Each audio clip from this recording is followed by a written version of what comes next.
The coming of God's Son to earth is an event of such immensity that God will to prepare for it. இந்த over centuries தான் நாம் over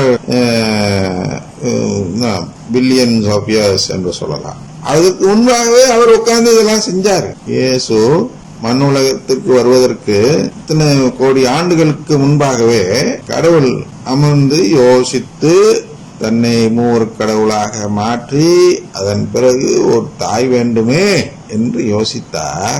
அப்பொழுதுதான் தன் படைப்பில் இருக்கக்கூடிய அனைத்து பெண்களையும் உருட்டி பார்க்கிறார்.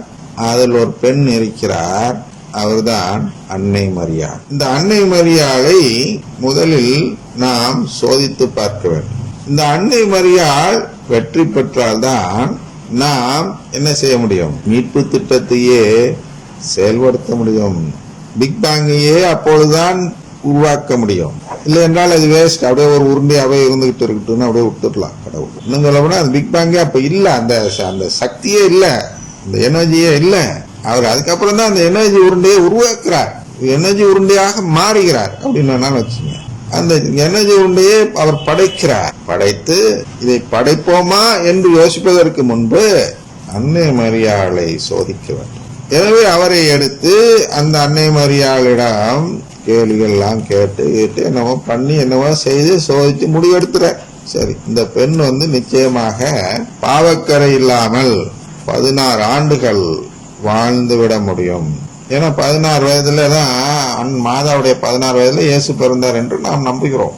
சரியா? அதனால் இந்த 16 வயது வரை அவர்கள் என்ன செய்தார்கள் என்றால் பாவம் செய்யாமல் இருந்தால்தான் இயேசு பாவக்கரை இல்லாமல் பிறக்கக்கூடிய நிலை கிடைக்கும் என்று முதலில் கடவுள் அதற்கான தயாரிப்பு வேலையை செய்ய வேண்டும்.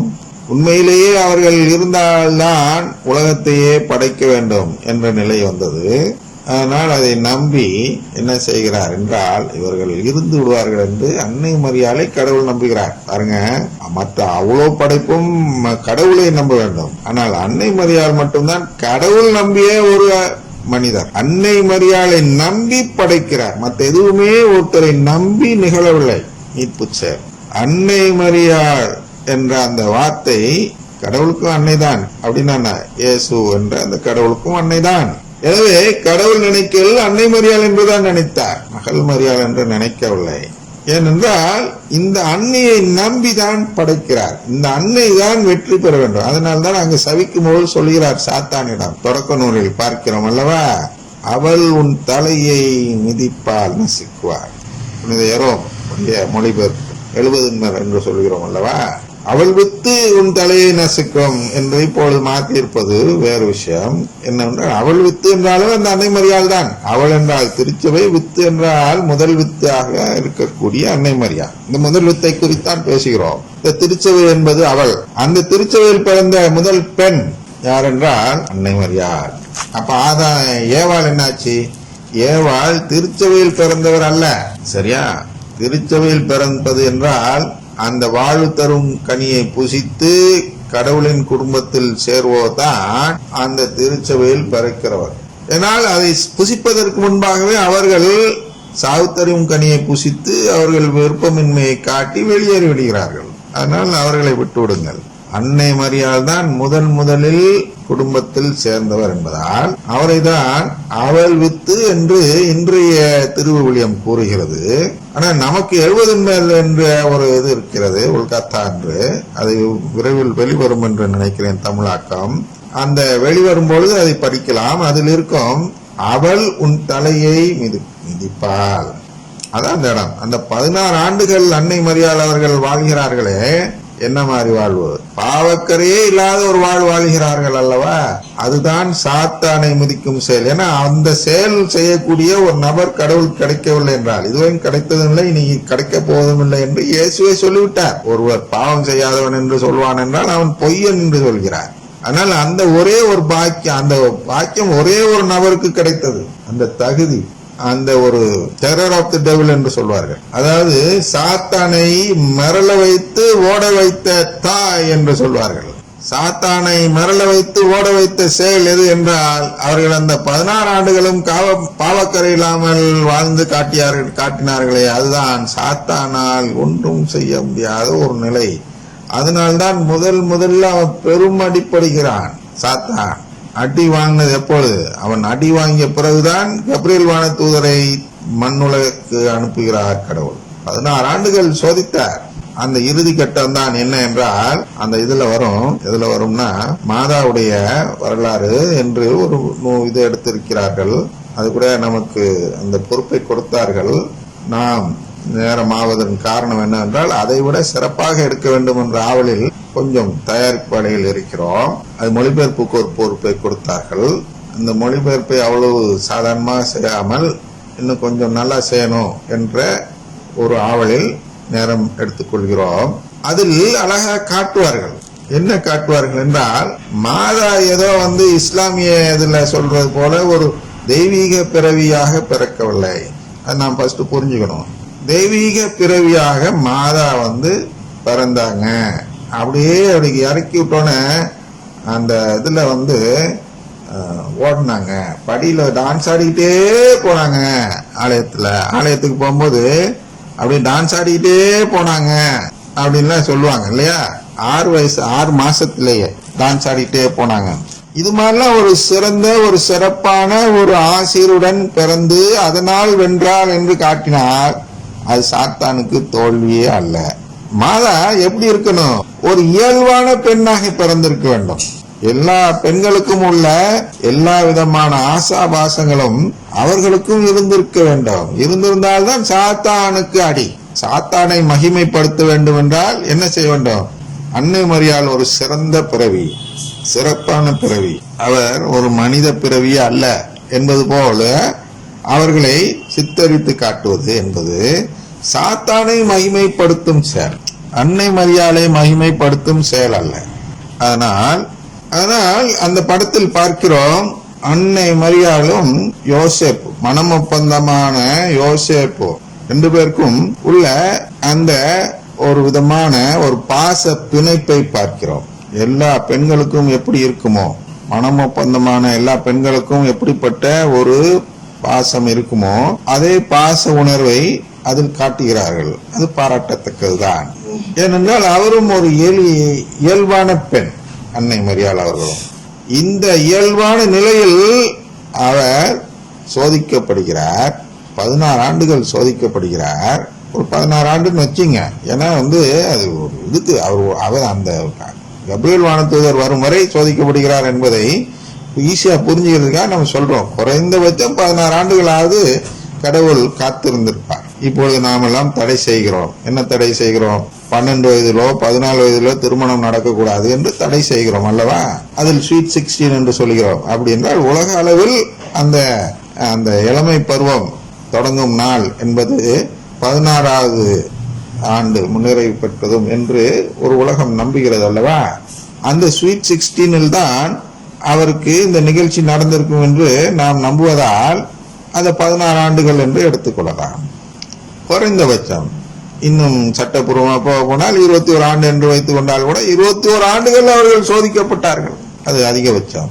எனவே கன்னி என்ற அந்த வார்த்தை எதை குறிக்கிறது என்றால் 21 ஆண்டு இல்லைங்கிறதை குறிக்கிறது. ஓரளவு கன்னியானவுடன் என்பது போல் ஒரு நிலை இருக்கிறது. அதனால் இங்கே அந்த 16 ஆண்டுகள் அவர்கள் சோதிக்கப்படும் பொழுது அவர் பாவமே செய்யாமல் இருந்தால்தான் கடவுள் இன்னொன்னு செய்யணும். என்ன செய்யணும்? அதை நம்பி அந்த அன்னை மரியாளை அமல உற்பவியாக படைக்க வேண்டும். அமல உற்பவினா அவர்கள் அந்த கடவுள் ஒரு தன் திட்டத்தில் தன்னுடைய தாய்க்கு ஒரு கிஃப்ட் வைத்திருக்கிறார். கடவுள் திட்டத்தில் ஒரு பரிசு வைத்திருக்கிறார். யார் தன்னுடைய தாயாக பிறக்க இருக்கிறார்களோ அவர்களுக்கு அந்த பரிசை கொடுக்க இருந்தார். அப்பொழுது வைத்துக் கொள்ளுங்கள். அந்த பரிசை கொடுக்கும் பொழுது அந்த பரிசு வீணாகி விடாமல் இருக்க வேண்டும். எனவே இந்த பரிசை தகுதியானவர்களுக்கு, இந்த பரிசு யாருக்கு பயன்படுமோ அவர்களுக்கு மட்டும் கொடுக்க வேண்டும் என்று அந்த பரிசு தான் அந்த அமல உற்பவ நிலை என்ற அந்த பரிசு. இந்த அமல உற்பவத்தை கேம்பிள் என்று சொல்கிறோம் அல்லவா, கேம்பிள் இந்த இதுல ஹார்ஸ் ரேஸ் அல்லது குதிரை பந்தயம் என்று சொல்கிறோம் அல்லவா. குதிரை பந்தயத்தை வைத்துக் கொள்ளுங்கள். குதிரை பந்தயம் என்றால் என்ன? ஒரு குதிரை இது நிச்சயமாக வென்றுவிடும் என்று நம்பி அதன் மீது ஒரு பெரும் தொகையை கட்டுகிறோம். அது வென்றதும் இந்த தொகை பல மடங்காக ஆக்கப்பட்டு நமக்கு மீண்டும் திருப்பி தரப்படுகிறது. அதுக்கு பேர் தான் அந்த ஜாக்பாட் என்று சொல்வார்கள். ஜாக்பாட் என்றால் பெரும் வெற்றி என்று எடுத்துக்கொள்வாங்க. அதை அப்படியே வச்சுங்க. அப்ப அந்த ஜாக்பாட் அடித்து விடுகிறார்கள். அது போன்று கடவுள் ஒரு நபரை நம்ப வேண்டும். அந்த நபர் மீது இந்த அமல உற்பவ நிலை என்ற அந்த பந்தய தொகையை கட்ட வேண்டும். அந்த நபர் வென்றால்தான் அந்த அமல நிலை நிலைக்கும். அந்த நபர் இடையில் அந்த 16 ஆண்டுகளில் இடையினார் அந்த குதிரை ஜெயிக்காது போல், அந்த 16 ஆண்டுகளில் எப்பொழுதாவது ஒரு சின்ன பாவம் செய்திருந்தாலும் அந்த அமல நிலை போய்விடும். எனவே கடவுள் இயேசு அந்த வயிற்றில் கருவாக வளர்ந்து வந்து பிறந்தால் அந்த தாயின் பாவக்கரையை சுமந்து பிறக்க வேண்டிய நிலை ஏற்பட்டுவிடும். அதான் உறவற்ற நிலை என்று சொல்கிறோம். உறவற்று போய்விடுவார் கடவுளோடு. எனவே அவர் அதுக்கப்புறம் மீட்பராக இருக்க முடியாது. நமக்கு உறவு தர முடியாது. அவருக்கே உறவு இல்லைன்னா அவர் எப்படி நமக்கு மீட்பு தர முடியாது, உறவு தர முடியாது. அதனால் அவர் மீட்பராக இருக்க வேண்டும் என்றால் அன்னை மரியாள் உறவை முறித்துக் கொள்ளாதவராக அந்த இயேசுவை பெற்றெடுக்கும் நாள் வரை அடுத்த ஒரு கேம்பிள் கட்டுறார். அடுத்த குதிரை இது ஒரு முதல் பந்தயம் தான். கபிரியேல் வானதூதன் அனுப்புவது 2வது பந்தயம். என்ன 2வது பந்தயம்? அடுத்த 9 மாதங்கள் பாவம் செய்யாமல் இருக்க வேண்டும். அதற்காக சோதிக்கப்படுகிறார்.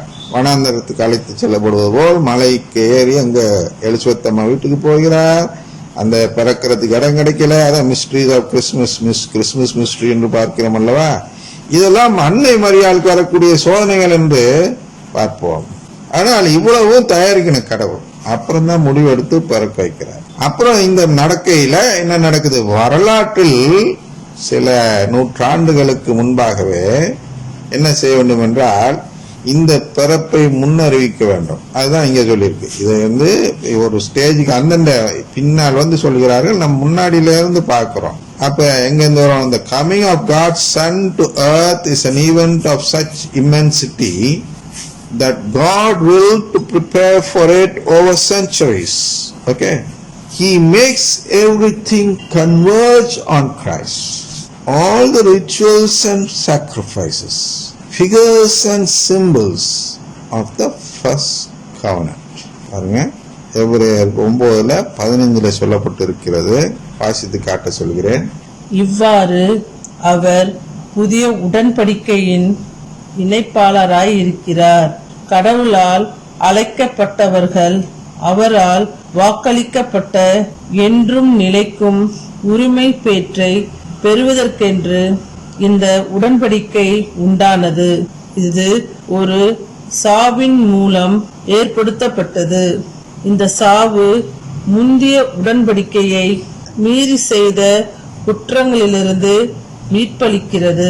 இவ்வாறு அவர் புதிய உடன்படிக்கையின் இணைப்பாளராய் இருக்கிறார். இப்பதான் சொன்னேன் இல்லையா, இணைப்பாளர்னா என்னன்னு.